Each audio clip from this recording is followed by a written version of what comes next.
Good evening and welcome to the St. Charles Parish Council meeting on Monday, June 19th, 2023 at 6 p.m. in the council chambers in the parish courthouse. Please silence all electronic devices and remove all head coverings. Due to Pastor Molaire not being able to attend tonight, this meeting will be called to order with a silent prayer and a pledge of allegiance.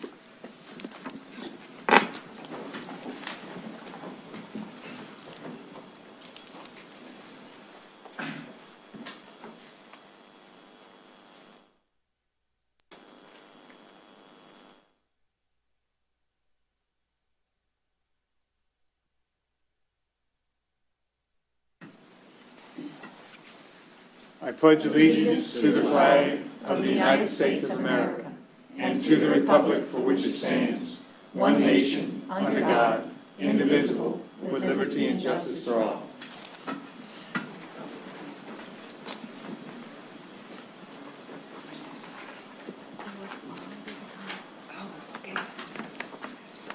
Okay, first we have approval of minutes. A motion and a second is needed to approve the minutes of the regular meeting of June 5th, 2023. Have a motion by Mr. Fisher and a second by Ms. Gordon. Please cast your votes.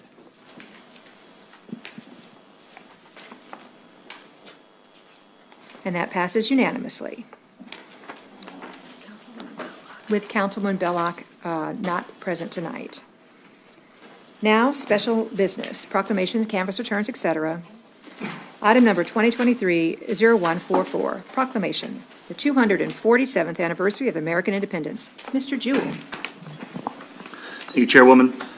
A proclamation, whereas the spirit of liberty and independence inspired the Second Continental Congress to resolve that these united colonies are and out of right ought to be free and independent states, that they are absolved of all allegiance to the British Crown, and that all political connection between them and the state of Great Britain is and ought to be totally dissolved. And whereas the Congress appointed a committee of 5 consisting of John Adams, Roger Sherman, Benjamin Franklin, Robert Livingston, and Thomas Jefferson to draft a declaration presenting to the world the colony's case for independence. And whereas on July 4th, 1776, 56 delegates to the Second Continental Congress risked their lives, their fortunes, and their sacred honor to sign the Declaration of Independence and to assert their conviction that we hold these truths to be self-evident, that all men are created equal, and that they are endowed by their Creator with certain unalienable rights, that among these are life, liberty, and the pursuit of happiness. And whereas on July 4th, 2023 marks the 247th anniversary of American independence, and whereas it is fitting and proper to accord official recognition to this memorable anniversary and the patriotic exercise that will commemorate on the occasion. Now, therefore, be it resolved that we, the members of the St. Charles Parish Council and the Parish President, do hereby proclaim July 4th, 2023 as the 247th anniversary of American independence, and urge our citizens to reflect on the blessings of liberty and on the rights, privileges, and attendant responsibilities of citizenship in our great nation. Be it further resolved that all citizens in the parish are invited to attend the 33rd annual festivities at the St. Charles Parish West Bank Bridge Park in Luling on Monday, July 3rd from 5:30 p.m. to 9 p.m. with a fireworks display at dark. And here to accept is Ms. Samantha DeCastro.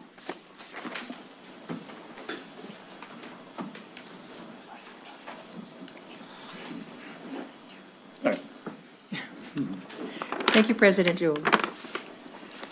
Item number 0155, a resolution ordering and calling a special election to be held in the parish of St. Charles, state of Louisiana, to vote upon the adoption of amendments to the current St. Charles Parish Home Rule Charter, making application to the State Board Commission and providing for other matters in connection therewith.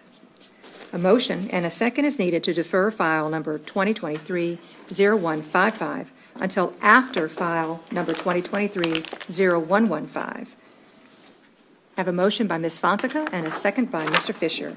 Please cast your votes to defer file 2023-0155.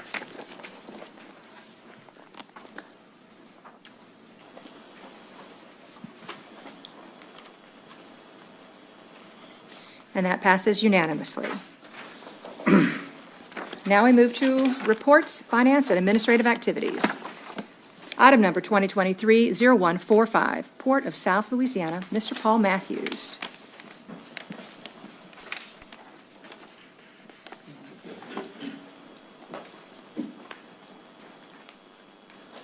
Good evening, Madam Chair. Thank you so much for having me this evening. And it's really a great day, June 19th, as really the country celebrates Juneteenth. And it's very fitting that the President makes the announcement about celebrating Independence Day and the Declaration of Independence, because it was such a long arch for us to really get to that all men are created equal, and women. And so we all celebrate that. So very, very fitting today, and I appreciate that. Well, I came to you guys maybe a year ago, just about, to talk about what we've been working on, what we've been trying to get done at the port. And you've probably seen a lot of things in the paper, social media since then, of all the things that we're trying to get done. And we're being aggressive. We need to be, because we believe that the river parishes really punch above their weight class, and we have to tell that story. So we have to work just as hard as all of you guys are working each and every day at the port, so we can support what you're doing, find ways that we can work together and attract businesses from all across the world to invest billions of dollars to our port. So I wanted to just give you a quick update on some things we've been dealing with in 2023. And I think the first thing, just by looking at presentation today, is we've rebranded. We have a new logo, we have new colors. That was one of the things that I looked forward to doing when I interviewed for the role in the winter of 2021, is that we had to change our colors, we had to change our look, change our brand, and who are we as a port? And it's really simple. We have four major modes of transportation: water, rail, truck, and air, by being only one of two ports in the state that has an airport. And so those four different types of transportation, and let's not forget about pipelines, it's really a better way to cargo with the Port of South Louisiana. And so along with telling our story and rebranding, we were able to open up our brand new building, which I think many of you have come to our building. And we would like to open that up to St. Charles Parish. If there's, for some reason, you need to have meetings, you want to get away, get out of your buildings, great buildings that you guys have on your complex, we would like to open that up for different type of venues for events that you want to have at the port to discuss economic development, job creation, workforce, and international trade. So we want to open that up to you. If you need a conference room for any reason, any type of meetings, we want to do that for you. So I'm going to give the presentation. Now, stop me at any point in time if you have any questions about a slide. I appreciate that. So let's talk about St. Charles Parish and what is happening in our area. Just a few months ago, I was in this very room, in this very building, supporting Bunge's expansion. Now, we have to make sure that we continue to support our grain terminals and their expansion projects, and as they improve efficiencies. We continue to have supply chain issues where the demands in Japan and Europe and North Africa for more grain really rest on the shoulders of America's farmers. And America's farmers are really dependent on the operations within the river parish to get that cargo to Central, South America, and Europe and North Africa. So just recently, we had the Soybean Transportation and United Soybean Association come to Louisiana and present the state of Louisiana with a check of $2 million that helped with the design to deepen the Mississippi River, which is a project between the Army Corps of Engineers and the state of Louisiana. We have to deepen the river from 45 feet to 50 feet so that we can get those larger ships in and out and move more cargo, particularly grain, that Bunge is transporting.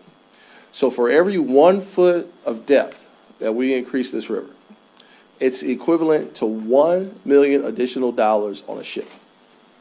So there's over 6,000 vessel traverses in the entire lower Mississippi River from Port of Baton Rouge all the way down to Plaquemines. But 50% of the ship calls are right here in the river parishes, over 3,000 ship calls.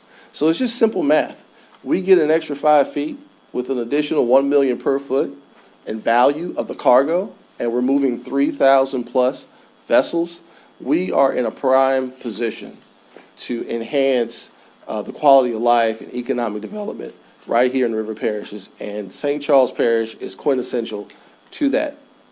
If you look from an energy transfer point, having the 2 oil refineries and the crude storage facilities, there are continued opportunities for expansion, and we're talking to these companies about those opportunities, how we can partner through the port, whether it's through federal grants, port priority, which everybody's been talking about after the past legislative session, and even in capital outlay as well, which we're proud of the opportunity as a port to be at the forefront of attracting those dollars with this current legislature. At 18,000 barges and having the 2 zones in St. Charles Parish, we are your partner each and every day. And this proves it. We're not going anywhere, and we want to be there for you each and every time. We're continuing to attract businesses here. And as you attract businesses, we want to help be that partner, be that cheerleader, maybe the extra arrow in the quiver for you of attracting businesses because you have a port, which is the 2nd largest tonnage port in the Western Hemisphere, right here in your backyard. So this is the composition here in St. Charles Parish, mostly grain, crude and petrochemical products continuously. We feed the world and we continue to fuel the world. And that's not going away, because as we continue to fuel the world, energy becomes a major issue. And as the rest of Europe tries to become energy independent from Vladimir Putin, Louisiana is the place that is going to do it for the United States, helping Europe, achieving that energy independence. And right here in the river parishes, we can serve as from production and also support for all those new energy models. For example, the port is involved in that. We are now going to be the first in the United States, 2nd in the world for e-methanol bunkering, which is an alternative fuel source for tugboats and eventually vessels on the lower Mississippi River. And as a result, we should see companies wanting to come in more because they want to see every single part of the supply chain to be green. And we are a critical component to that.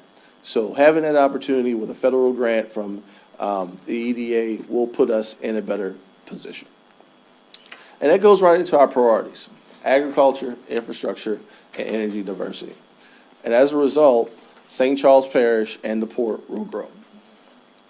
So agriculture side, we continue to work with ADM. I anticipate I'll try to get up to their headquarters in Chicago this summer. I haven't made it yet, but it's important that we call on our customers where they are, not wait for them to come see us. We need to go see them. And so we are looking at different opportunities right now for expansion projects. And I've told them, if it's a $1 million project, if it's a $20 million project, $100 million, we want all of them. We don't want them going to some other state. We want the opportunity to do it right here because you're one of our best customers, and we're going to do everything we can to help you expand, retain, and bring additional jobs to St. Charles Parish and the river parishes. And we continue to support the I-310 US 90 widening improvement project. I don't have the current status on it. You guys know better than me, but we've been working on this project for a while, helping you guys. I've been in meetings with the president many times, and he's called on me where me and my staff need to come and visit and see where we can help. But this is a project we want to push as well. So if you guys are pushing this in the state, or maybe you're looking for anything in D.C., we will be there when you need us. So let's talk about something that I think the last time I was here, it wasn't even an issue. It wasn't even something that was announced yet. But in January, we reached an agreement with T. Parker Host to purchase Avondale. And so the idea is that we would own Avondale, we would buy it, and then T. Parker Host would serve as the terminal operator. And so they would lease from the port. And the reason why we entered this process is because we believe that Avondale can be a critical component to enhancing the river parishes. Businesses don't really concern themselves with parish boundaries. If there is an opportunity to move cargo through a facility like Avondale, which would be a public dock on the West Bank, which there's very little of in Louisiana on the lower Mississippi River, there is opportunities for developments within St. Charles Parish just a few miles away. So we see this as an opportunity to enhance what is happening in St. Charles Parish. Now, we have to go through a lot of processes logistically right now. We are finalizing our feasibility study and then just really dotting our i's, crossing our t's until we move forward. We're going to the bond commission. And in that process, we will receive those dollars to purchase the facility based on the revenues at the site.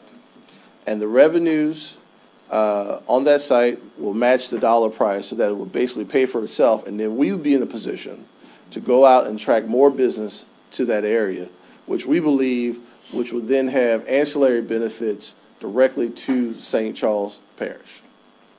And it's an opportunity because we talked to some commissioners. There used to be workers that were bused from St. James Parish to Avondale every day. We know Avondale built the middle class on the West Bank and in the river parishes. We know that. So we have an opportunity to bring it back to what it once was. And we're going to work very hard to get that done. We have a great team that we put together of bond counsel, attorneys, and underwriters, and environmental.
Roads, bridges, and highways.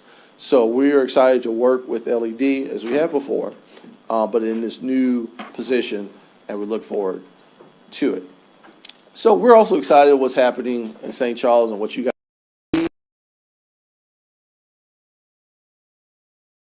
system as that impacts the port, obviously, because it's about infrastructure. So anything we can do moving forward to help with getting other infrastructure projects that you guys want to support that you're doing, we want to be your biggest cheerleader.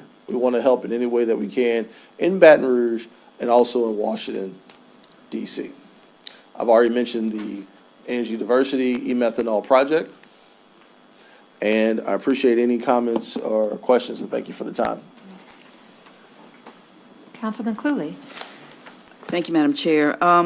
You mentioned lowering the depth or increasing the depth of the Mississippi River.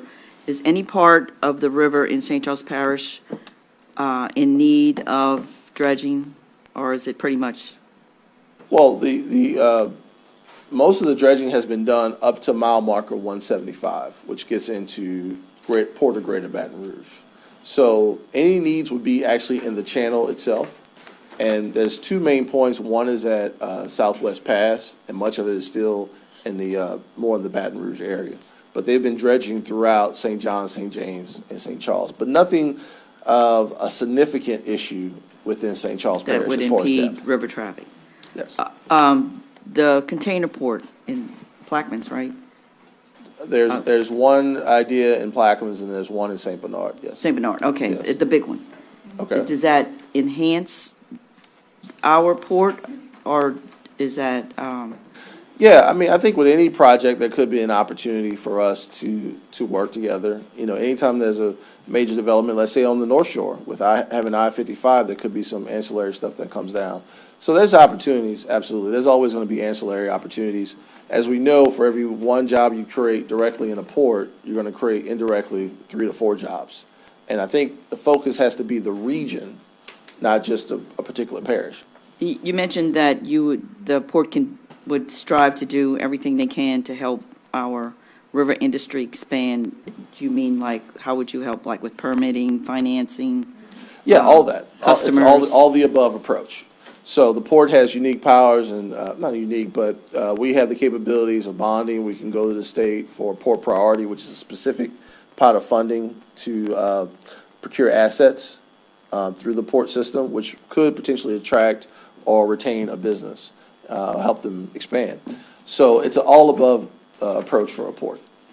The Avondale, do you think the shipbuilding will ever come back to the Avondale location? Well, I don't know about that. I think our focus is on distribution, food processing, and also looking at the energy component, right? You're looking at the alternative energy, particularly wind and solar as an opportunity to facilitate at that site. So mostly shipping?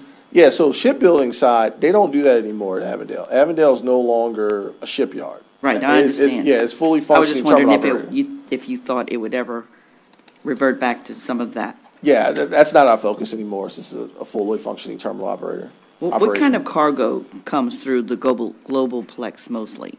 Mostly bulk cargo. So there's different products, bauxite, which then you extract aluminate, which then helps to make aluminum.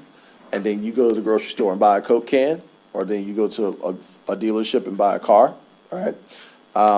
And there's some byproducts to that, like wet cake, which is then used up north in the water filtration systems. So you have that as well. You also have soybeans that come in, and you have certain aggregates that come in as well. All right, thank you. Is there any council discussion? Any other? All right. Well, thank you very much, Mr. Matthews. Thank you so much. Appreciate it. Okay, item number 2023-0146, Parish President Remarks and Report. President Jewell. All right.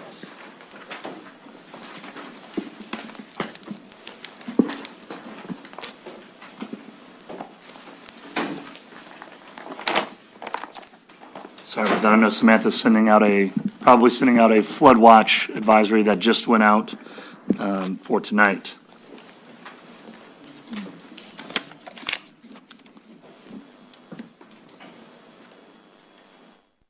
Okay. First, we're going to start with Lakewood Drive update. Work on Lakewood Drive has officially begun at the intersection of Lakewood and Heather. This is considered the phase 1 of the project, which includes an estimated of 4 weeks to complete. We have a meeting with the contractor tomorrow and hope to get an updated timeline based off of the delayed start. Remember, the delayed start had to do with the lab at the DOTD, which is located in Bridge City, was down for the testing of the samples that were brought to it. And we want to remind our residents at home that Lakewood Drive updates can also be found online at stcharlesparish.gov/Lakewood Drive. Again, this is a project that's long in the making. It's an RPC project. And additionally, we receive 80/20 of the funding for that. So it's a $6 million project, and we will be responsible for about $1.2 million. Additionally, on the subject of RPC projects, I'll mention that Phase 1 of Paul Mallard Road was recently bid and was with the DOTD.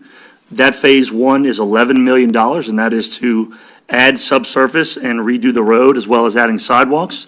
So our responsible share on that will be a little over $2 million, and we will be bringing that forward to the council meeting with an ordinance either at the next meeting or the second meeting in July. It all depends on when we kind of get the green light from DOTD. So we're excited to see Phase 1 of that project moving, and we expect that to be under construction within the next 2.5 months. Moving on to AMA, on Zeller Street, Public Works is digging ditches at St. Mark Church to help improve drainage, not only along St. Mark's, but also Zeller Street. There is some issues of flooding at the top of the street. So they're upping what I believe is 12 or 16-inch culverts to 30-inch arch culverts. So a very, very big improvement. And they'll be closing a lot of those ditches as they are much deeper and much steeper now. And we will give you an update on that project as soon as it completes. We're hoping that this will create better drainage conveyance all the way from St. Mark Church at River Road, all the way down to the back to the primary canal along the railroad track. Evangeline Road, 48-inch pipes are being placed at Evangeline Road in months and going behind one property to help decrease a bottleneck. Due to how the coulee flows through that area, it was nearly impossible for our crews, and as you're aware, we did a significant dredging and expansion of the coulee. It was nearly impossible for our crews to expand the coulee in this one area due to the proximity of the coulee to the house. And so as to not exacerbate a potential issue with the foundation of that home, we decided to extend 48-inch pipes and cover this section. I want to thank Councilman Bob Fisher, who has been working with us and the resident to help resolve this problem. And we hope it'll complement the future work going on for drainage in that area. Over to Norco on West B.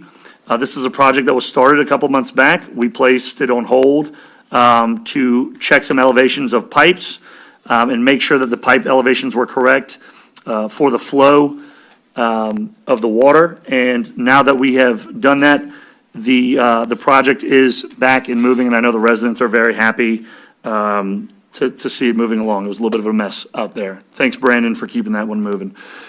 Quickly, we'll just go to July 3rd. This year, the event will start at 5:30. We are working with the Feather Fund and Louisiana's River Parish to bring, River Parish Tourist Commission, to bring additional talent to the event. The Big Six Brass Band and a tribe called Gumbolia will kick off the event at 5:30. So we'll have Carnival Indians out there. That will be a terrific addition to our opening ceremonies here. And again, the opening ceremonies will begin at approximately 6:15. That's going to be the Boy Scout troop raising the flag, as well as the national anthem by Carly Dalgo, as well as the Bucktown All-Stars that will take stage at approximately 6:30 p.m. Food will be sold by local nonprofit organizations to include hot dogs, jambalaya, nachos, frozen treats, and more. We will also have a brand-new fireworks display this year, and I hope everyone is out there to come to see it. Also want to say congratulations to the SCP Baseball 10U All-Stars, coached by Josh Plaisance. The 10U All-Star team took home the gold at the USSA tournament and went 4-0 over the weekend. Big congrats to our SCP All-Stars on their championship win. And that concludes my report. Thank you, President Jewell. Okay, ordinances, resolutions introduced for publication. Item number 2023-0152, 2023-0154, 2023-0153, 2023-0156, 2023-0157, 2023-0158, 2023-0159, 2023-0160, 2023-0161, 2023-0162, 2023-0163, and 2023-0164. Now, ordinances scheduled for public hearing introduced at a previous meeting. Item number 2023-0115, an ordinance to provide for the amendments of St. Charles Parish Homeroom Charter, Article 3, Sections A.2 and B.2, to adjust the annual salaries for the St. Charles Parish Council and Parish President, as well as provide for submission to the proposed amendments to the qualified electors of St. Charles Parish. File number 2023-0115 is now open for public hearing. If there's anyone who'd like to come up and speak regarding this item, please do so now. Please state your name and address for the record. You will have 3 minutes to speak. Walter Pillier. I live in Destrehan on Duquesne Drive. I put down uncharacteristic of me is a lot of thoughts that I've written up, so I'll just read from it. I think the parish president's pay increase is absolutely needed, given the responsibility and the size of the budget he administers to. CEOs of many small corporations on a gross income basis are way more highly compensated than our president. That's a comparison. His job has serious implications for all our residents. There is a wide disparity between many staff and elected officials and our chief executive. This ordinance proposes changes to the Home Rule Charter to address the pay disparity and to revise the change mechanism in the future. Council members' pay is also far out of line with comparable parishes, and though pay isn't the deciding factor in attracting candidates, the low pay in St. Charles Parish dissuades some who may be considering running for office. Viable candidates often feel that it is just not worth it, given the paltry level of compensation. The council, the quality of its members, and their efforts directly affect all parish residents. The actions of the administration and our council impact us all, whether those be services provided, public facilities used by the community, and infrastructure and improvement and maintenance projects. When you look at the ordinances just this evening, we're looking at $11,947,600 of public works projects being voted on. Some people feel that council member positions are part-time, and technically they are. However, some members of this council approach the position as a full-time job. Some others, who are employed in industry, spend the lion's share of their free time being a representative of the people. Going forward, our parish government needs the involvement of young professionals to lead our community. Given their family and career obligations, the younger people who might serve the community well are not very interested in the commitment to run for council given the compensation. Admittedly, this ordinance to amend the Home Rule Charter immediately struck some people I spoke to as a move to increase the president and current council members' pay now. Without reading the entire ordinance, people interpreted the ordinance incorrectly. I did too when I first saw it introduced June 5th. I later spent the time to read the document in its entirety and watched the presentation and the video replay of May 22nd Legislative Committee meeting. Having done that, I understand that this change is being proposed the right way and for the correct reasons. The ordinance places the Home Rule Charter Amendment on the ballot of the upcoming scheduled election October 14th. Assuming it passed, it ordains that the proposed increases would take place in January when the newly elected officers are inaugurated. As a resident who is highly concerned about drainage and stopping the flooding we experience, I support this ordinance and look forward to seeing it on the October ballot. Thank you very much. Thank you, Mr. Pile. I erred in not handing this over to Holly Fonseca for explanation. Ms. Fonseca. Thank you, Madam Chair. On Monday, May 22nd, a legislative committee meeting was held to review parish president and council salaries. The review was long overdue because it had been more than 35 years since the Home Rule Charter was last amended in 1987 to address parish president and council salaries. It's important to note that the council in 1987, which was the last year of their term, approved an ordinance on July 5th to place several charter amendment propositions on the October 24th ballot for voters to decide, including two that passed that limited parish president and council salary increases. I'm reasonably certain most, if not all, of the original Charter Commission members were alive in 1987, just 10 years after the charter was approved by voters in 1977. They mustn't have had any issue with the council submitting amendments to the charter provisions pertaining to the parish president and council salaries to voters in the last year of their term. In addition to being long overdue, the review was a logical next step after last year's completion of a salary study and adoption of a revised pay plan with $1.2 million in raises for civil service employees to bring their pay up to par with their respective peers in other parishes. The review showed that the parish president's annual salary of $122,245 is less than the majority of regional full-time elected peers, and despite, per the charter, being the chief executive officer of St. Charles Parish with the largest budget and highest number of employees, the parish president also has the lowest salary of all full-time parish-wide elected officials. Additionally, 12 appointed and 2 civil service employees' salaries are currently higher than the parish president's salary. Charter Amendment Proposition 2 would address this inequity and establish an annual salary of $175,000 for the parish president to bring the salary up to par with local and regional elected peers. The $175,000 closely equates to the average of the St. Charles Parish Sheriff's, Clerk of Courts, and Assessor's current 2023 salaries. The council would again have the power to increase the salary by ordinance, as was in the original charter provision, provided that the ordinance isn't passed during the last year of a term and the increase is not effective during the term in which the ordinance is passed. The parish president would continue to be eligible for the same benefits available to full-time employees.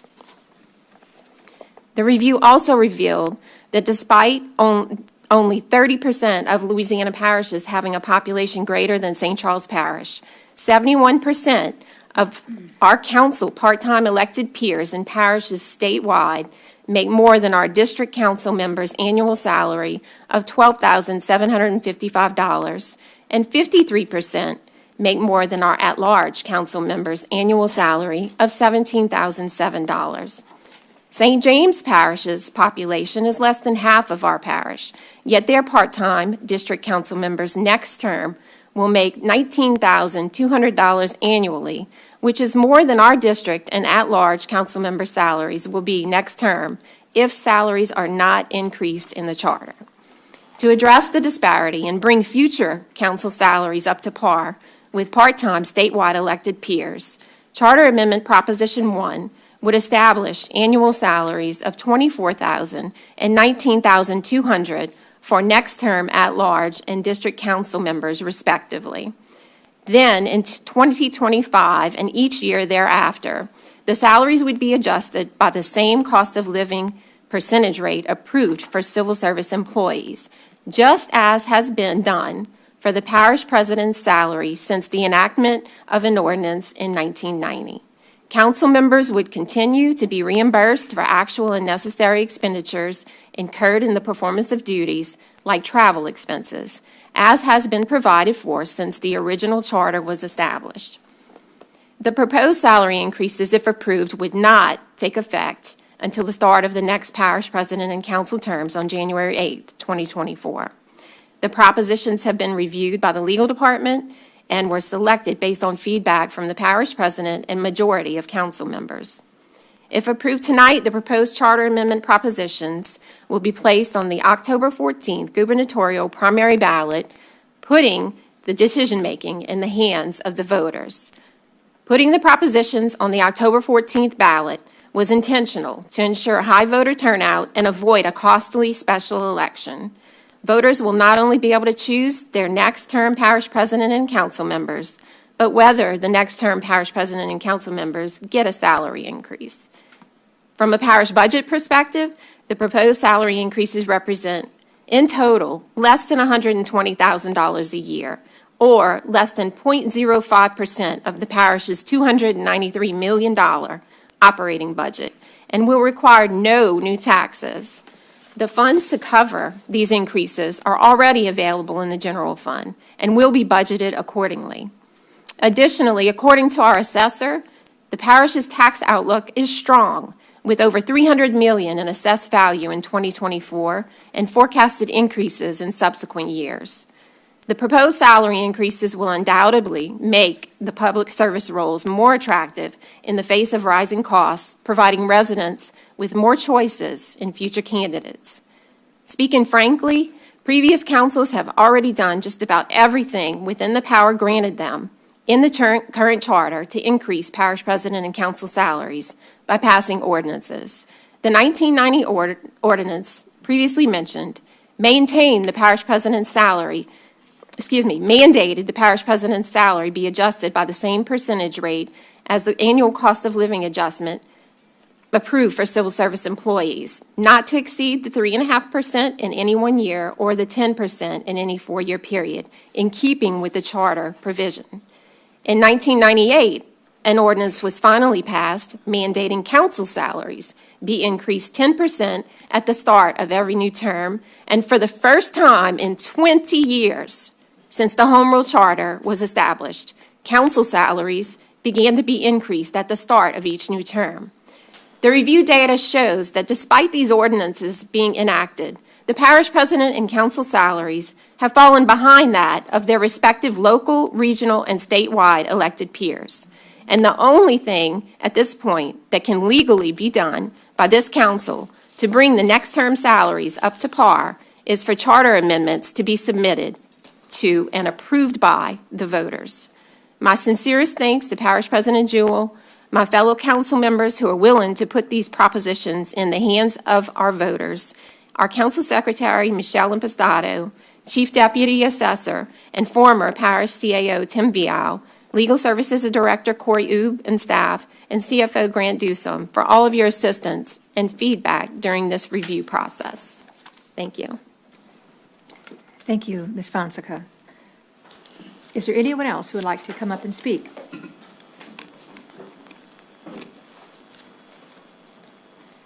Please state your name and address. You will have 3 minutes. My name is Bobby Donaldson. Address is 580 West Pine Street in Norco. I'm sure most of you know who I am, and I've occupied one of these seats for at least on a temporary basis. And I can tell you that I think that there's more to this job than simply cutting ribbons and making meetings. I've experienced it. I'm for this ordinance, and I also watched the meeting at least a couple of times.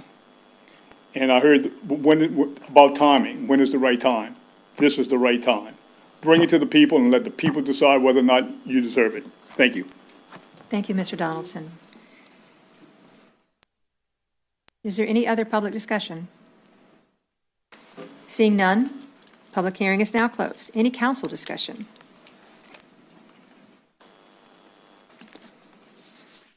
Okay, I have something to say if there's someone else. Mr. Dufresne. Thank you, Madam Chair.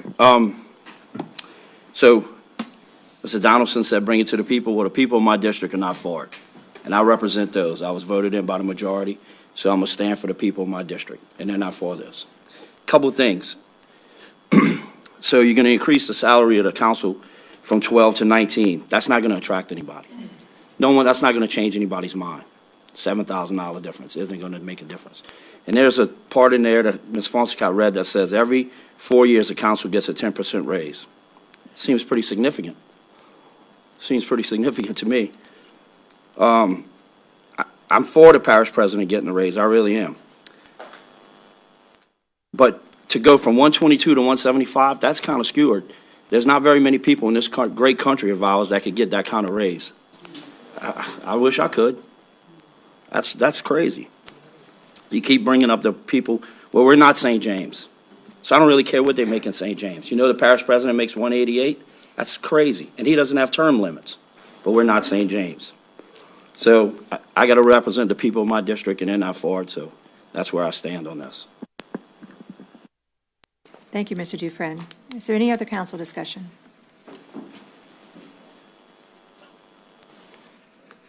Okay, I have something to say on this. Council members play a vital role in our parish, dedicating their time, skills, and expertise to serve the public and make important decisions that shape the future of our parish. It is essential to recognize their significant responsibilities and why they deserve an adequate compensation for their jobs. Serving as a council member is a demanding commitment requiring substantial time and effort. Council members are tasked with attending numerous meetings, engaging in extensive research, and deliberating on the issues that affect the lives of the St. Charles Parish residents. The responsibilities extend beyond conference room and council chambers, as they often represent the council in various community events, they meet with constituents, and work with the parish administration. Council members' commitment to public service should be duly acknowledged through fair compensation. Council members are expected to possess a broad range of skills and knowledge to effectively address the complex changes facing our parish. They should be well-versed in local government, legislative processes, budgeting, and policymaking. This expertise comes from years of experience, education, and professional backgrounds that the council members bring to the table.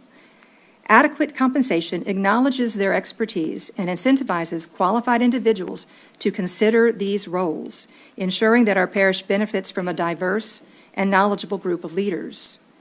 Moreover, adequate compensation recognizes council members' potential financial sacrifices in their personal and professional lives.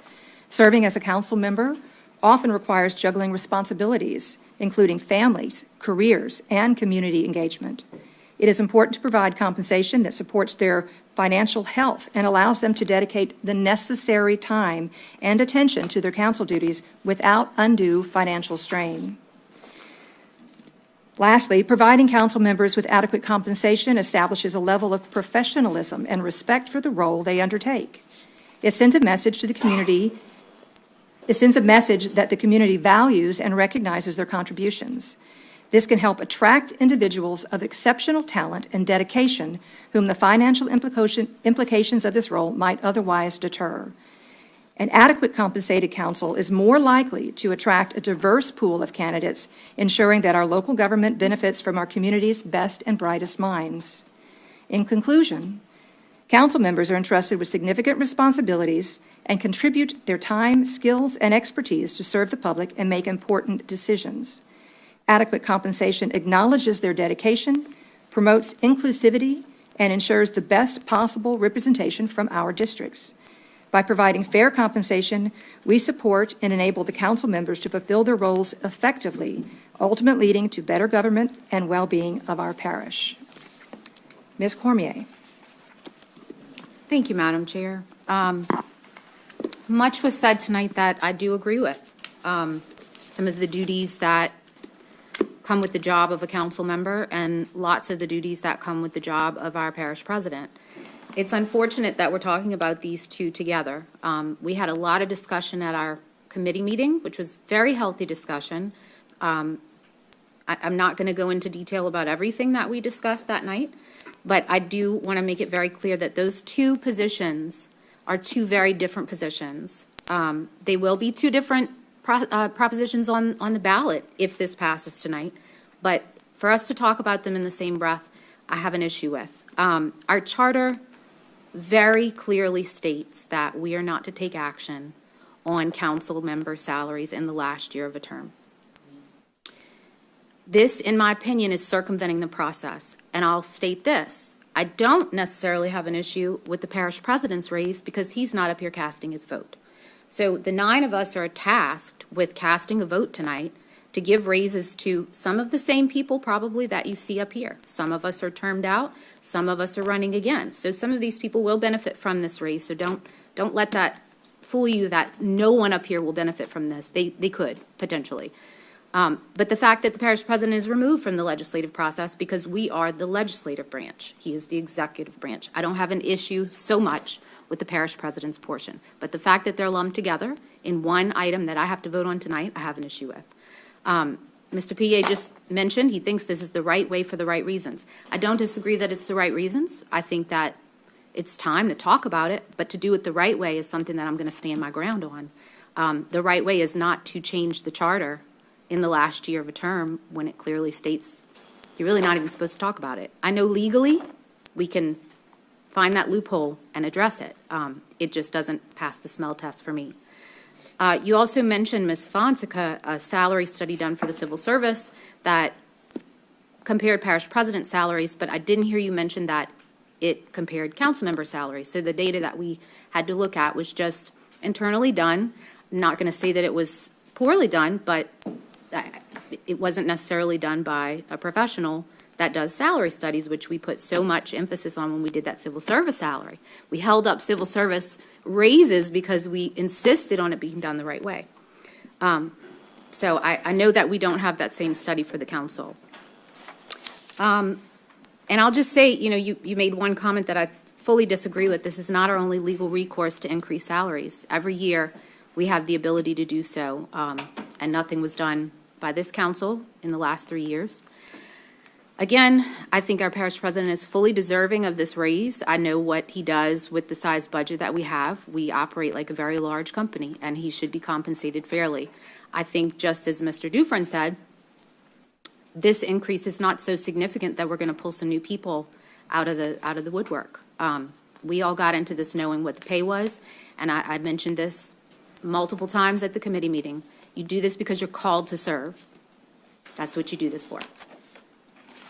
That's all. Ms. Fonseca. Thank you, Madam Chair. As I said earlier, the precedent's already been set for the council to send propositions like this to the people in the last year of their term. And last time at the legislative committee meeting, our legal department, Mr. Ube, did say that from a legal perspective, it was fine. Not for us to pass an ordinance to increase our own salaries, but to send an ordinance, to pass an ordinance to send the matter to the people and let the people decide. As far as the data collection for this, I mentioned it during the legislative committee meeting. All of the data that was collected is public information. It was collected from the Louisiana Legislative Auditor's website using the current financial annual reports of each parish and entity. And that was both for council salaries and parish president. Same thing was done for both. That's all at this point. Thank you. Ms. Cluley. Thank you, Madam Chair. Everyone voting, all the council members here voting on this issue tonight are only voting to put this before the public. It's their vote that would make the difference of whether or not it passes. And every councilman up here, their term will end as of the end of this year. So whoever gets elected, maybe none of the people up here. So whoever gets elected is who would be affected if it passes. The parish president does preside over the large budget, but so does the council. The council also presides over the budget for our entire parish. So I'm in favor of this. Ms. Cormier. I think I'll just make one more comment. I know this is my second time. Again, I'm going to stress the difference between legislative and executive. We do not deal with our budget on a day-to-day basis like Parish President Jewell does. If that were the case, I think we should all be paid in the, 6 figures. But we don't. We pass that budget and we pass that on to Parish President Jewell for him to enact and deal with on a day-to-day basis. Putting something to a vote of the people is something that we should not take lightly. And I know that I'm in the minority tonight, completely aware of that. I just have to say what I feel. If an elected body puts something to a vote of the people that they do not believe in, there's a 50/50 chance that that item can pass. Therefore, that person that was elected to represent the people has not done the people the service that they were elected to do. This is the Republic of the United States. If we put something to a vote of the people, we should stand behind it. I do not stand behind it. Again, I know I'm in the majority tonight, I'm the minority tonight, but I just have to say it. It has to be said, and the people need to understand and know. So, thank you. Is there any additional council discussion? Seeing none, please cast your votes for file number 2023-0115.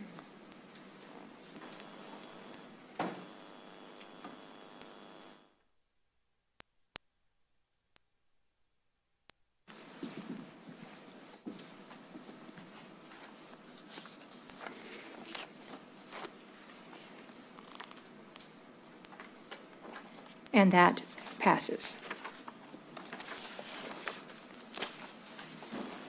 Okay, a motion and a second is needed to deviate from our regular order of the agenda to take up file number 2023-0155, a resolution ordering and calling a special election to be held in the parish of St. Charles, state of Louisiana, to vote upon the adoption of amendments in the current St. Charles Parish Home Rule Charter, making application to the State Bond Commission and providing for other matters in connection herewith.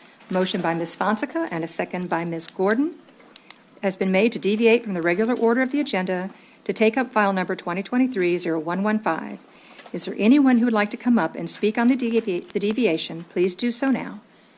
Please state your name and address for the record, and you'll have 3 minutes to speak. Seeing none, public comment on the deviation is closed. Any council discussion? Seeing none, please cast your votes on the deviation only.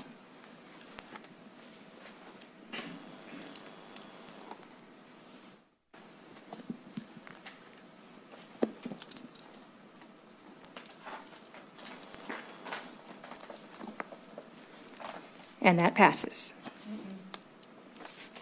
Oh. The motion failed? Okay, that motion failed.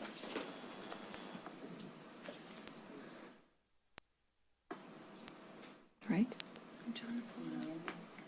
It said failed. Not be unanimous, does it? Continue. That one didn't. Pardon us.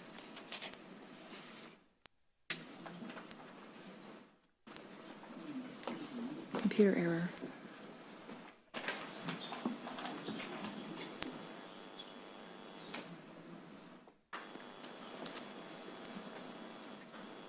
So it passed. Why did it say? Doesn't need to be. Yeah. No.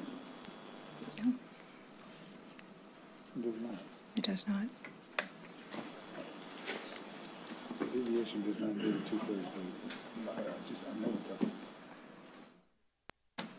I would ask Corey. Hmm? I would ask Corey because Oh, it has to be. Okay, so the deviation must be unanimous, is that correct, Corey? I'm actually looking right now. So. Okay.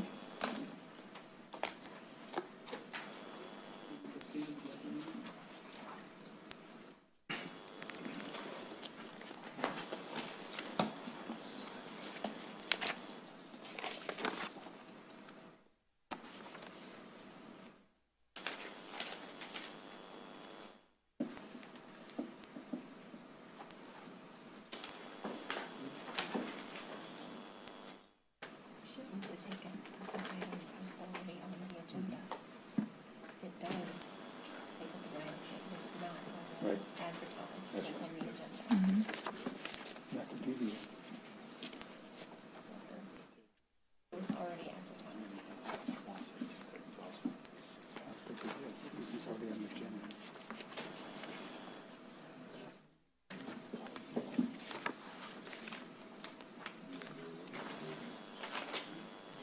If it's 2/3, we have 2/3.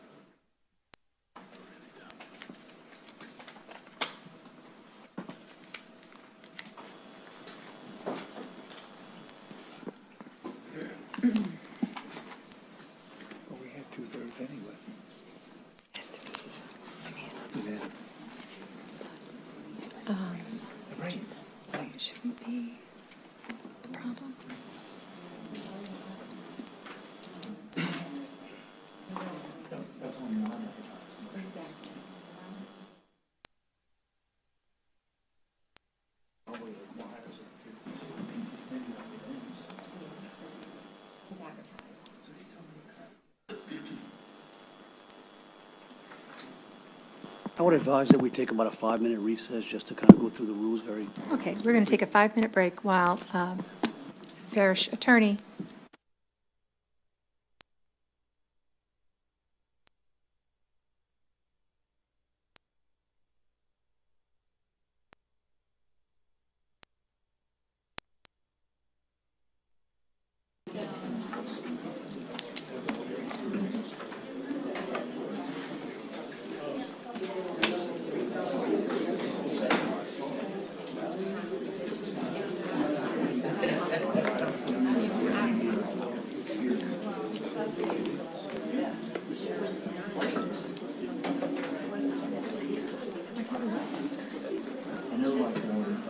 for 5 minutes, and 5, then we'll come back in.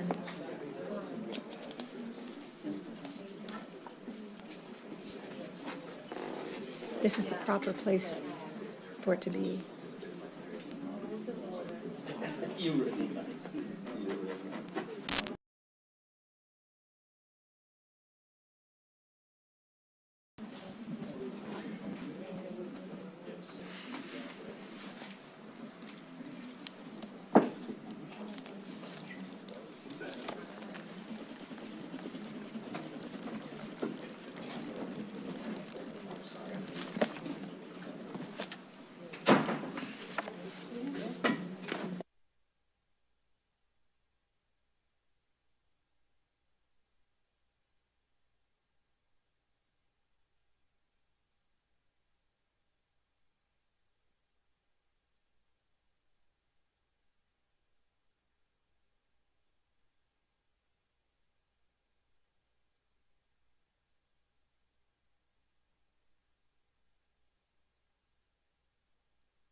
need a motion and a second to take up file number 2023-0155 per Rule 25. Please repeat the rule, Madam Chair. I have a motion by Mr. Fisher and a second by Ms. Fonseca. Madam Is Chair, there please anyone who'd like to repeat the come up rule. and, excuse Can you me, please repeat the rule? Rule 25? Do you have it available? She has it.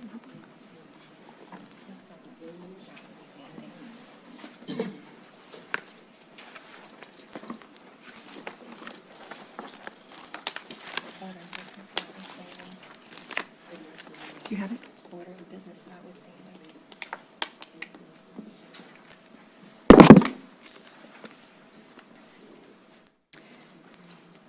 Rule number 25 is order of business notwithstanding, also rule number 8.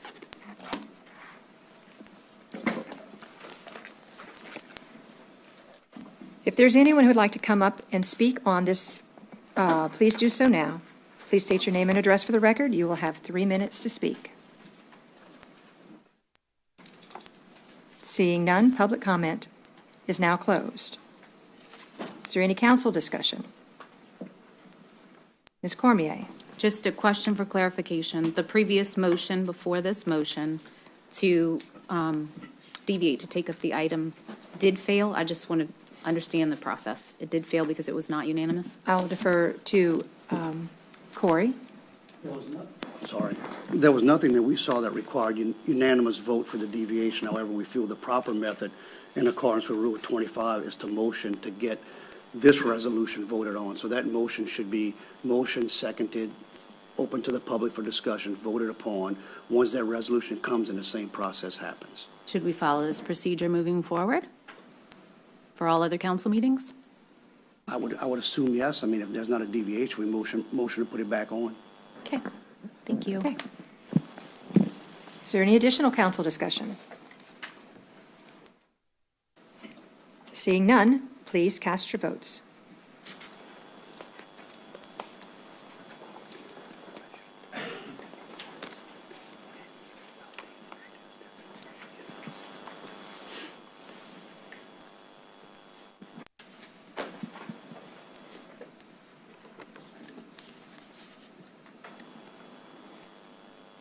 And that motion passes.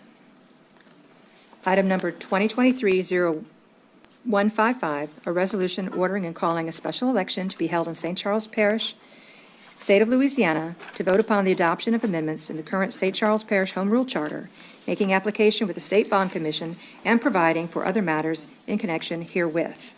File number 2023-0155 is now open for public comment. Does anyone like to come up and speak regarding this item? Please do so now. Please state your name and address for the record. You will have 3 minutes to speak. Walter Pelia again, Duquesne Drive in Destrehan. I'm just curious, why does it take a special election when the last one was able to be rolled into the normal election? And that's a question I don't know the answer to. I'd love to hear somebody address that. That's all I have. Thank you. Ms. Fonseca? Public hearing's closed. Oh, public hearing is now closed. Is there anyone else who would like to speak? Public hearing is now closed. Council discussion. Ms. Fonseca? Thank you, Madam Chair. That's actually why I motioned, pushed the button to speak. Jason, would you please explain why the resolution calls it a special election when it's not a special election? Thank you. Yeah, thank you very much. Jason Akers with Foley and Udell. It's a pleasure to see all of you. It's really just a matter of nomenclature under Louisiana statutes in the Election Code, Title 18. Anything that is not a candidate election is referred to as a special election. It is held on the same day as the candidate elections. However, because it's called pursuant to the authority granted within the Election Code, is considered a special election. It's merely a matter of nomenclature. It doesn't change the intent or the purpose or the effect of the resolution. Okay, thank you. Is there any additional council discussion? Seeing none, please cast your votes for file number 2023-0155.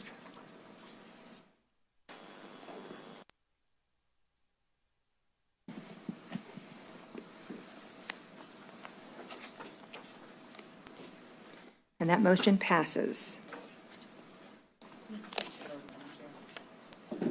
Excuse me. She's asking for you to state the vote. State the vote. Say passes with Dufresne and Cormier voting negative. The motion passes with Cormier and Dufresne voting no.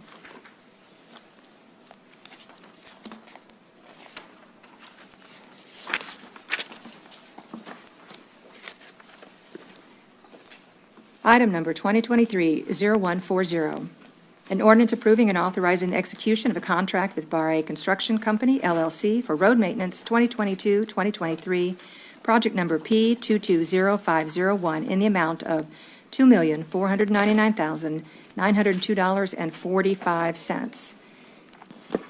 Mr. Palamone. Thank you, Madam Chair. This is the annual asphalt maintenance contract. We'll be milling and overlaying 21 roads throughout the parish initially. I believe all of the roads that are in here were previously sent to the council members. The bids came in just under what we had estimated, about $16,000 less with the alternative included. And we ask your authority to let Parish President Jewell sign any and all documents to get this project going. I believe the contract books are being assembled, and we should have them within the next week or so. Thank you, Mr. Palamone. File number 2023-0140 is now open for public hearing. If there's anyone who'd like to come up and speak regarding this item, please do so now. Seeing none, is there any council discussion? Mr. Dufresne. Thank you. Hey, Mike, can we get some coordination? Because I know there's some streets in Paradise that tie into Barber Road. So I'd hate to see us pave those streets and then come in, mobilize on them, and, you know what I mean, can we have that coordinated? Because there's a few streets by the schools that are tie into Barber, I know for sure. Yeah, we'll make sure we get that coordinated so we're not overlapping each other. Thank you very much. Is there any additional council discussion? Public hearing is now closed. Please cast your votes for 2023-0140.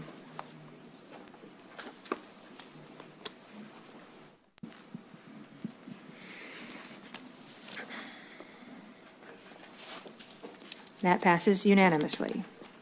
Item number 2023-0141, an ordinance approving and authorizing the execution of contract with Sea Level Construction Incorporated for Destrahan Pump Station, PS number 2, conveyance improvements, project number P181101, in the amount of $9,190,697.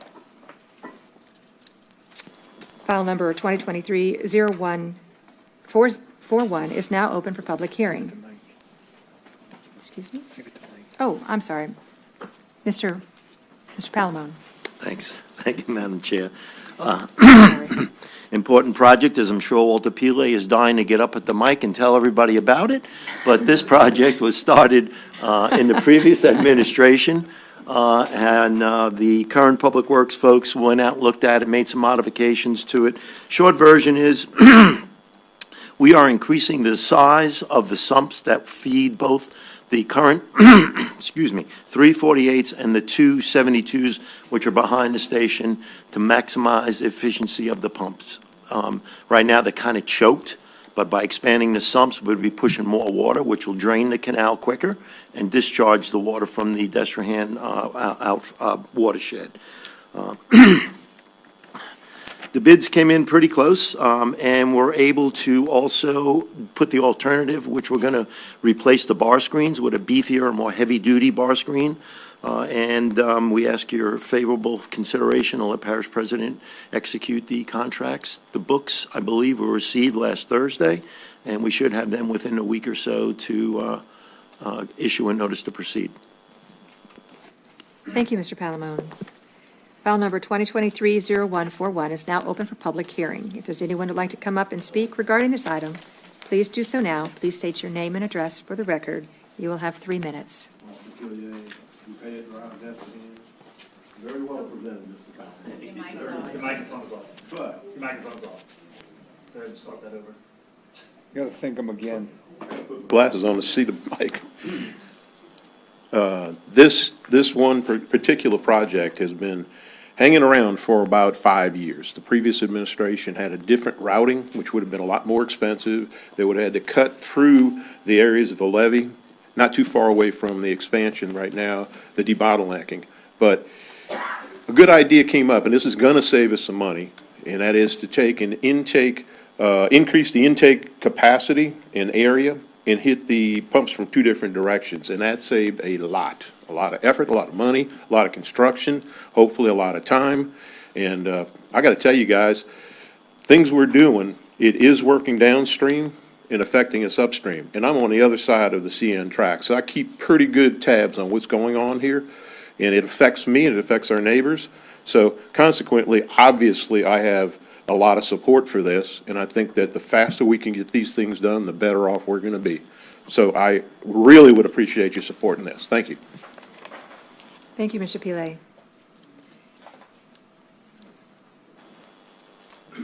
Is there any additional? Seeing none, public hearing is now closed. Any council discussion? Seeing none, please cast your votes for file number 2023-0141.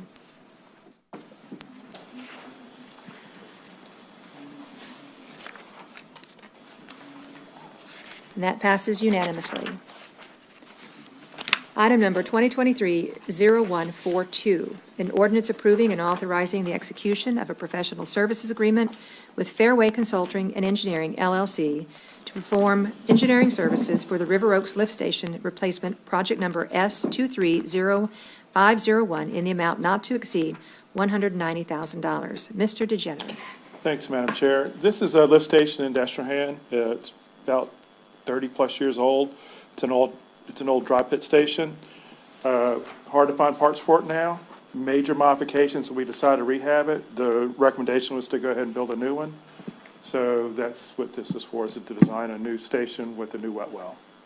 So go with a complete submersible station with a valve pit and wet well. Thank you. File number 2023-0142 is now open for public hearing. If there's anyone who'd like to come up and speak regarding this item, please do so now. Seeing none, public hearing is closed. Any council discussion? Ms. Cluley. Thank you, Madam Chair. Do you have any idea what this might cost? The estimate is about $500,000 to $600,000. It just depends on what we've been seeing high numbers. We really haven't seen material costs come way down yet. And it's the high cost of materials is what's really raising the price. Thank you. Mr. Dufresne. Thank you. Dave, are y'all going to increase capacity on the new well? The wet well will be a little bit bigger. That's a problem. We can't utilize the old wet well because it's too small to put submersible pumps in, so we will have a bigger diameter wet well. So that will help us also for when we do lose power throughout, we could have a long storage time in the tank if we have to. Thank you. Is there any additional discussion? Seeing none, please cast your votes for file number 2023-0142.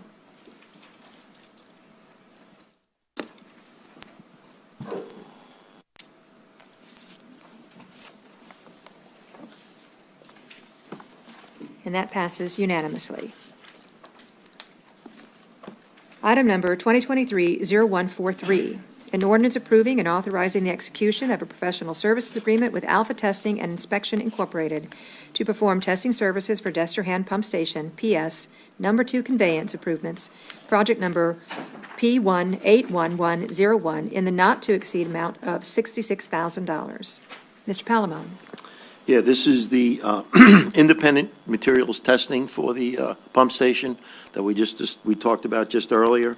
It's part of the quality control plan for the project, and we're asking you to consider a favorable consideration for this. Thank you.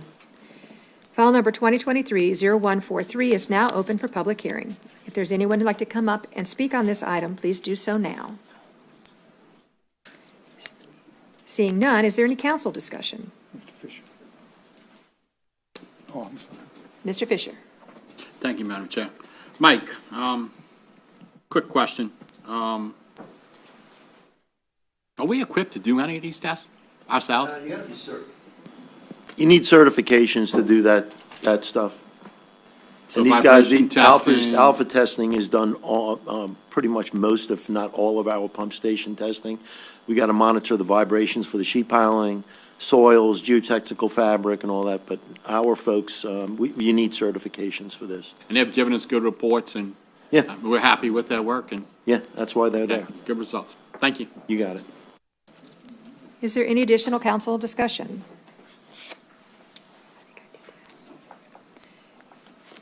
Public hearing is now closed. No additional council discussion. Please cast your votes for file number 2023-0143.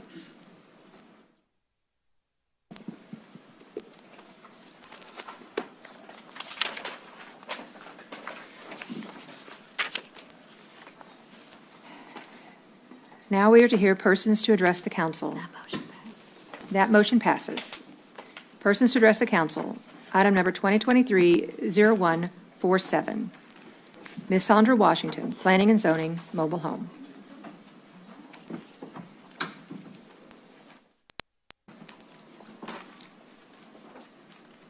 Hello, Ms. Washington. You'll have 5 minutes to speak. Hi, good evening. My name is Sandra Washington, and I'm here asking for help to put a replacement home where mine has been for the past 33 years. And I do have my 2 aunts' approval of putting my home back on the property. So that is why I'm here tonight, to ask for help of putting my home back where it was, that was destroyed by Hurricane Ida. Thank you.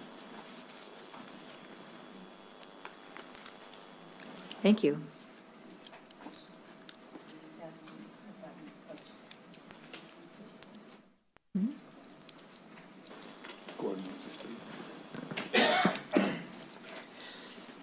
Ms. Gordon.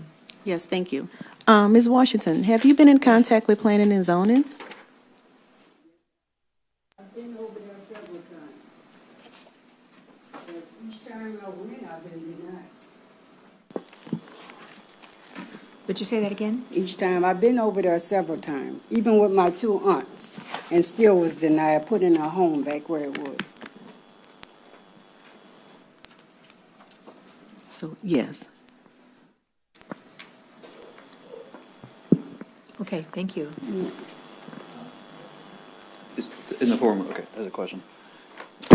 So, yes, that's correct. The requests have been denied. Unfortunately, the situation in question has 3 separate properties under 2 separate ownerships with 2 existing houses already on the 3 lots. One of the homes crosses lot lines already. The home that was removed crossed into the street right-of-way.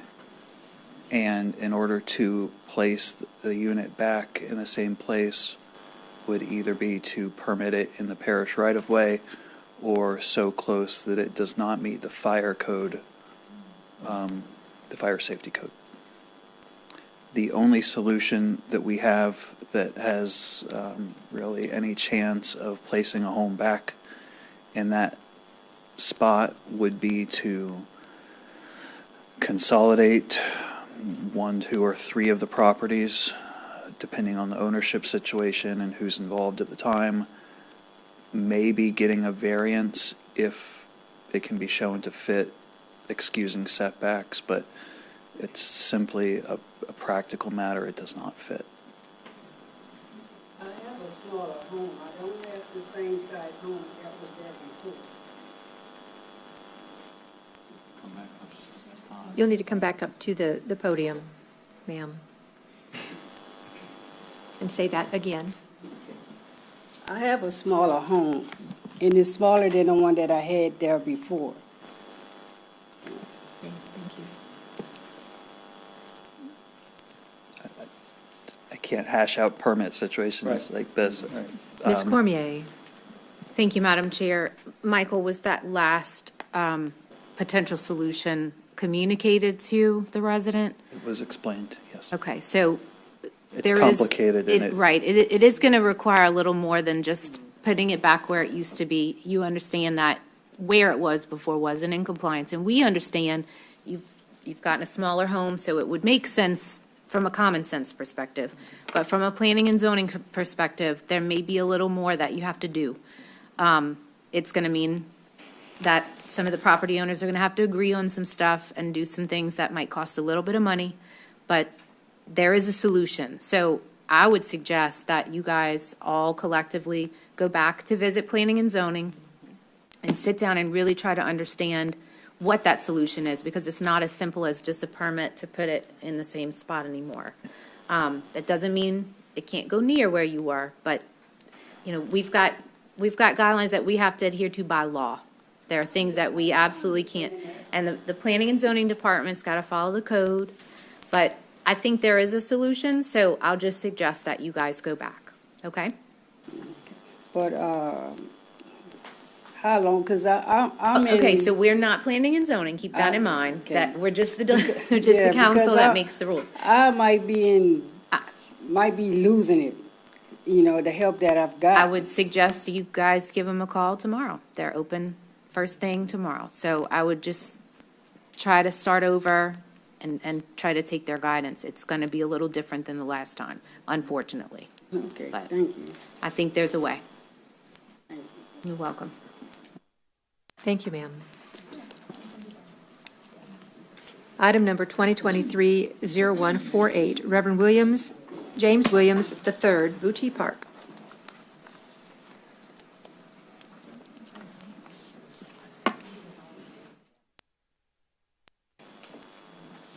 Hello, Reverend Williams. You will have 5 minutes to speak. Thank you. My name is James Williams III, Reverend James Williams III. I want to live in Hickory Street in Hornville. I'm here to address a situation pertaining to Booty Park. It has been noted on several occasions that we wanted some more amenities added to the park, as some other parks around St. Charles Parish has. But it seems as though that it never came to fruition. Now, we realized that, had a meeting with the parish president, with the ministerial alliance, that a centralized park will be added. I think it was Bear that gave it that.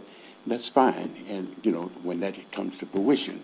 But right now, what we're asking is that certain things could be placed in the park that the children in the area could stay in the area rather than travel across Paul Mallet, various other things, other places. And I don't think it's asking too much for the parish to grant this for the people. Now, we realize that this allocation has been distributed throughout each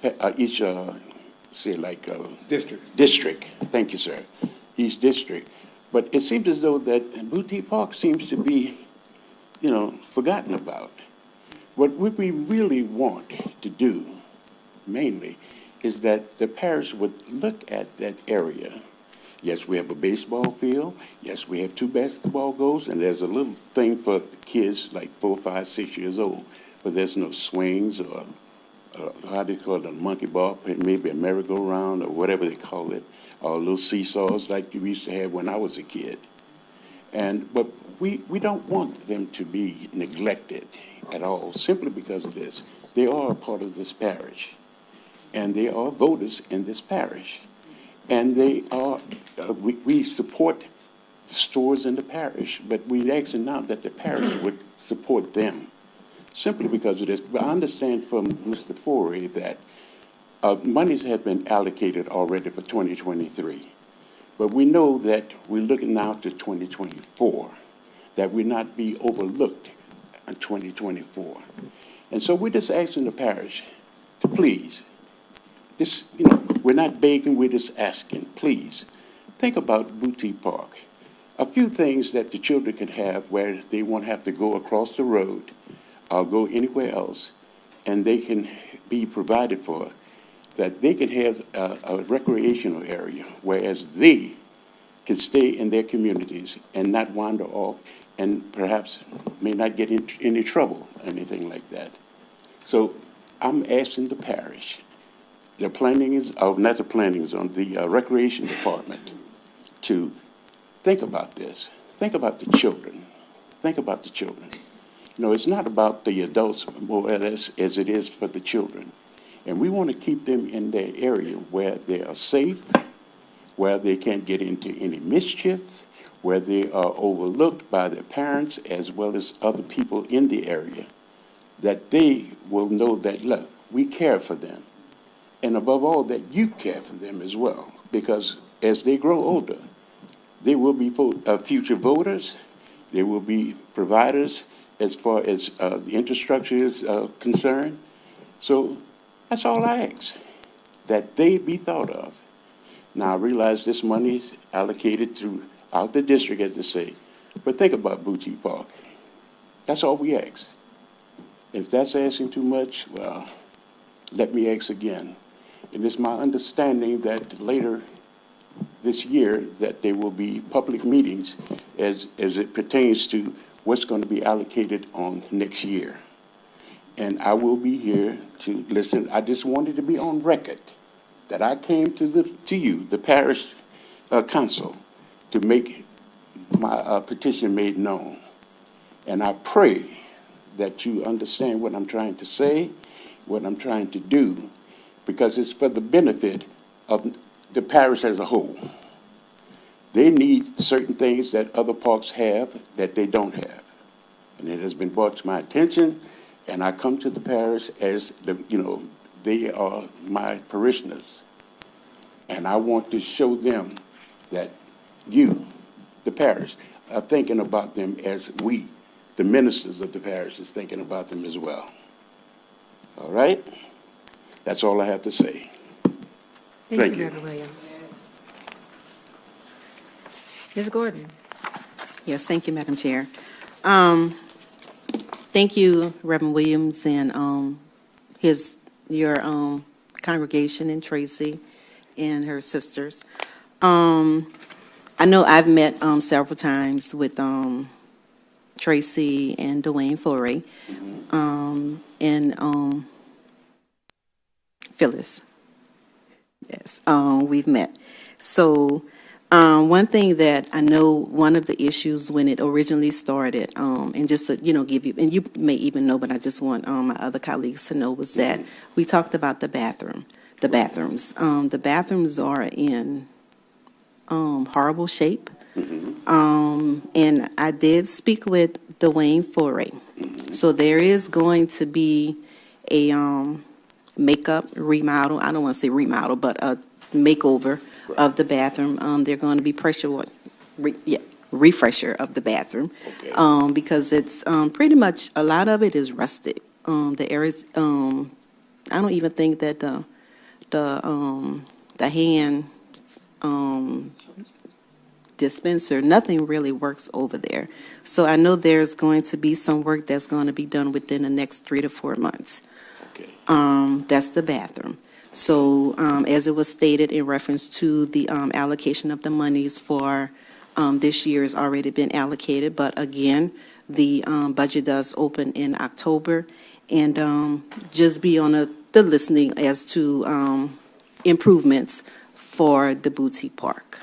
Well, thank you very much for enlightening me on that matter. But I just want to say thank you for listening to me, and I pray that you will think about what was said to you, and that these amenities will be granted to them. Thank you. Thank you. Mr. Jewell. Thank you. I'll mention, just as Councilman said, Councilman reached out to us. We are going to refresh the bathroom, new fixtures. We're going to do epoxy floors. We're going to paint, wash and paint up the outside and the inside, and just kind of bring that bathroom up to the standard that we have been all of our other bathrooms. If you've been to the St. Rose IMTT Park, we've just updated those bathrooms. If you've been to the St. Rose Trailhead, we did the same thing to those bathrooms. And all those bathrooms are built around the same year. So we're going to do what's been done to that bathroom to our other bathrooms. Additionally, I want to just point out that there's a difference between some of our parks. So some of our parks are called community parks. really tucked in a neighborhood, you know, our neighbor, what we call them community parks, our neighborhood parks, and then we have our regional parks. Our regional parks are like Monsanto, Rathborne, East Bank and West Bank Bridge Park, Ormond, Bethune, which we're going to be making improvements in. And so the amenities that you see at regional parks is different than what you see tucked away in community parks. When Miss Tracy messaged me on Facebook and Councilwoman Gordon messaged me, I went out to the park to take a look at it. There is some work that needs to be done as far as repairing some of the covered cabanas after Ida, just some small stuff. Otherwise, the park was in really good shape when I looked at it. The baseball field fencing, the basketball courts, the playground equipment, everything, the grass was cut. It was in good shape, and I was glad to see that. I will tell you that Booty Park, if we're comparing community parks, such as like the park right here on Keller Street or Ama Park, does have extra amenities that some of our other parks don't have. So I don't want you to think that Booty Park has been neglected. Booty Park is probably the only community neighborhood park that has field lighting that was put in a few years ago at $50,000. So I think it is a good park. We will certainly work with the councilwoman to find what other amenities that we could put there that will help attract our residents to the park. Thank you, sir. I appreciate that. Okay. Next, we have resolutions. Item number 2023-0149, a resolution endorsing a waiver from Appendix C, Subdivision Regulations of 1981, Section 3, Geometric Standards, B Blocks, 3, Arrangement, and requested by Geraldine Sanders and Ruth Ann Tesson. Mr. Albert. Thank you, Madam Chair. As stated, this is a minor subdivision with one lot going into two with a waiver request for frontage. The configuration on these properties has existed since 1991 and was formalized in 2014. We have no objection to the waiver request. The department recommended approval, and the Planning Commission subsequently approved it. Okay. Item number 2023-0149 is now open for public comment. If there's anyone who'd like to come up and speak regarding this item, please do so now. Seeing none, public hearing is now closed. Any council discussion? Seeing none, please cast your votes for file number 2023-0149.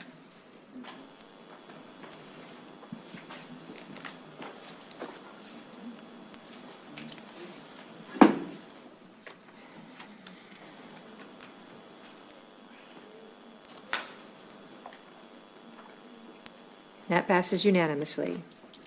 Item number 2023-0150, a resolution endorsing a waiver from Appendix C, Subdivision Regulations of 1981, Section 3, Geometric Standards B Blocks, 3, Arrangement, as requested by Don R. Dufresne, Nelda Stidham Woodruff, and Barbara Stidham Schneider.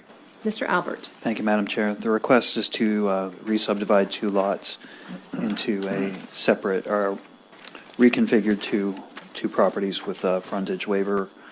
The department recommended denial because Dugas Lane does not have proper frontage. It's not a formal street. I know it's treated that way, but it's in line with recommendations from 2000, 2008, and 2010.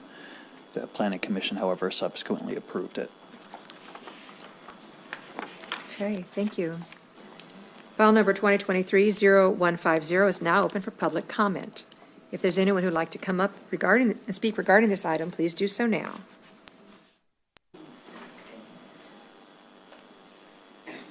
Please state your name and address for the record, and you will have 3 minutes to Hi, speak. I'm Dawn Dufresne at 131 Dugas Lane in Des Allemands. This is my aunt who owns 123 Dugas Lane. Basically, we put this in because at one time it was all family owned and we didn't know what was going to happen in the future. All of these properties have been sold. There are other properties on the street that have this waiver. Dugas Lane has been there since the late 1920s, 26 or so. So it's been there and has been for almost 100 years. I'm basically asking for the same thing these other properties have already been granted. Is there any questions? Is there any council discussion? No? My sister, I'm Nelda Woodruff, and my sister and I own this property, in which we want to revert it back to her. All right. Thank you.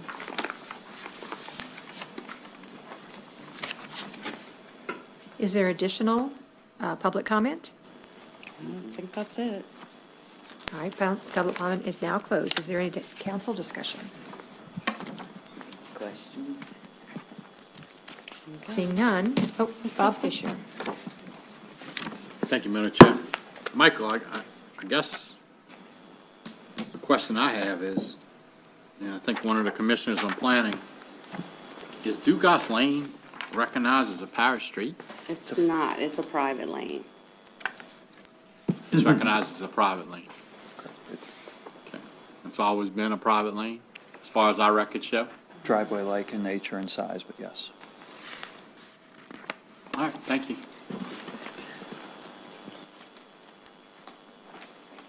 Ms. Cormier.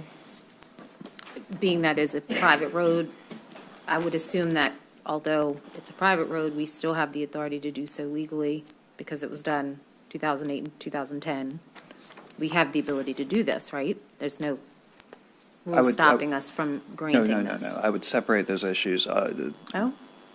Well, with the way that you ask it, you have the authority to grant the waiver in this period.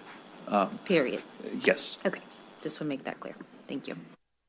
Mr. Dufresne. Thank you. I'll be abstaining. She's my cousin. All right. Is there any additional council discussion? Seeing none, please cast your vote for file number 2023-0150.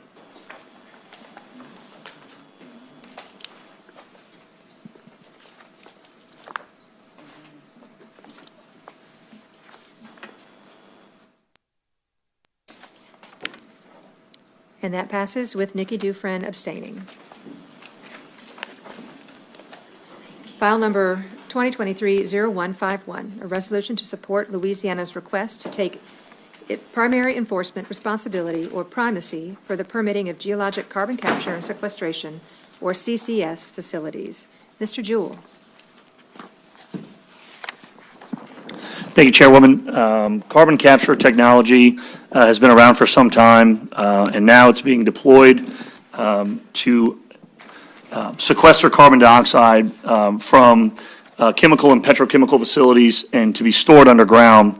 It's an important time right now as the administration, through various bills and through the Department of Energy, is giving grants to companies to embark in this endeavor.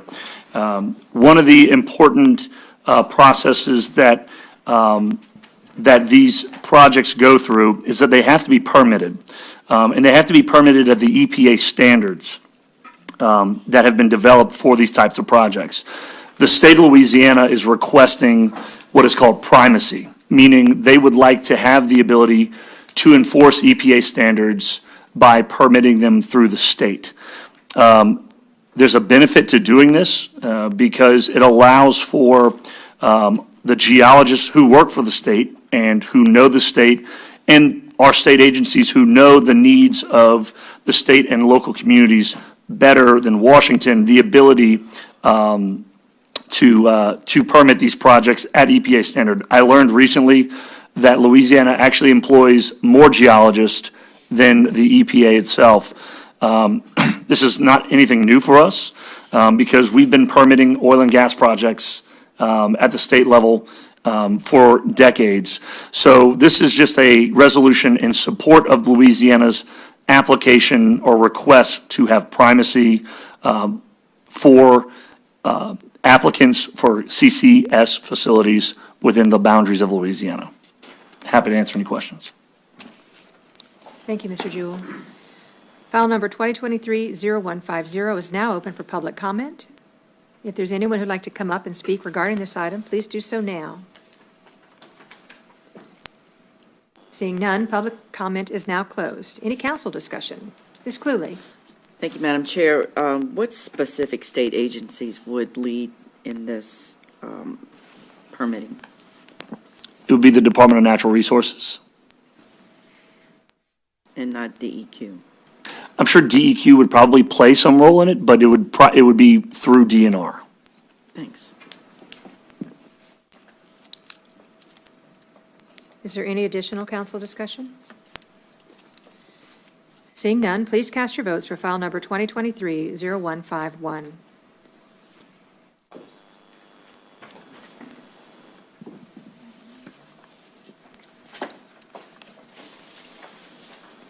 That passes unanimously. Meetings, announcements, notices, etc. Meetings, Housing Authority, Tuesday, June 27th, 2023, 6 p.m., Council Chambers.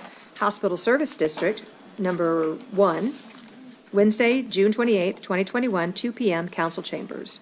Lafourche Basin Levy District, Wednesday, July 5th, 2023, 6 p.m., Lafourche Basin Levy District Office, 21380 Highway 20, Vacherie. Planning and Zoning Commission, Thursday, July 6th, 2023, 6 p.m., Council Chambers.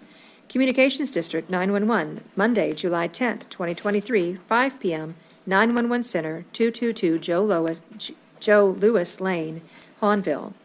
St. Charles Parish Council, Monday, July 10th, 2023, 6 p.m., Council Chambers. Announcements.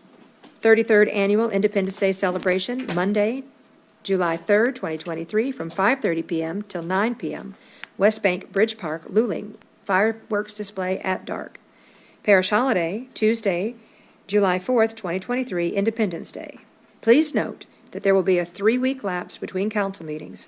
The next regular council meeting will be held on Monday, July 10th, 2023. Adjournment. A motion and a second is needed to adjourn. A motion by Mr. Fisher and a second by Ms. Fonseca. Please cast your votes to adjourn.